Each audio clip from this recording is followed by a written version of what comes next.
The promised land was now home to the people of Israel. Green hills, bountiful rivers, fertile land, all as God had promised. But the beauty of the landscape did not hide the challenges.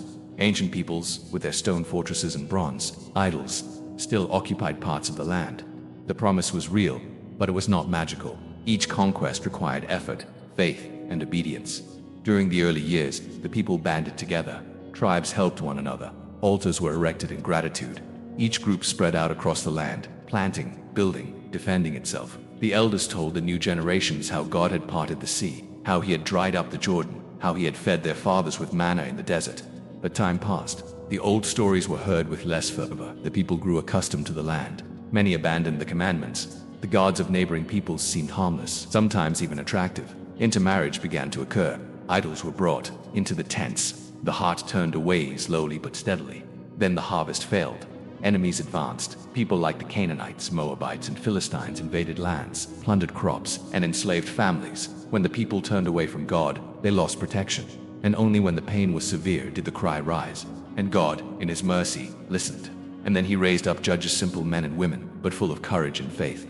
They were not kings, they were liberators. They led the people with justice and spiritual strength. Othniel was the first with him. The people won. Then came Ehud, who freed Israel with cunning and bravery. Shamgar used only an ox goad to defeat hundreds of enemies. But one of the most remarkable was Deborah, a prophetess filled with the Spirit. She led Israel with steadfastness. When everyone was afraid, she heard the voice of God and called Barak to battle. Together they faced Sisera, the commander of an oppressive army, and the one who defeated him was Jael, a woman who acted with unexpected courage. People understood God could use whoever he wanted. Power was not in strength, but in obedience. After each deliverance, the people rejoiced, they sang, they celebrated. But the cycle began again. They forgot, sinned, suffered, cried out, and God freed them again. It was a fight not only against enemies from outside, but against the weakness of their own hearts. Further on, Gideon appeared, a humble, hidden man. He hardly saw himself as a leader, but God called him to free Israel from the Midianites, who stole everything. Gideon hesitated, asked for signs, and God responded with patience. With only 300 men, Gideon defeated a much larger army, proving that victory did not come from the sword, but from the hand of the Lord.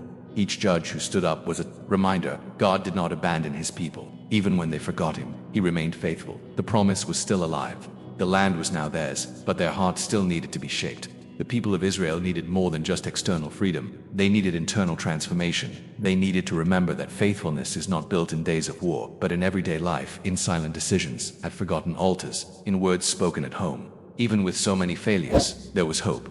The promise of a savior still pulsed. Someone would come one day, and that someone would not only free the people from their enemies, but also heal their hearts.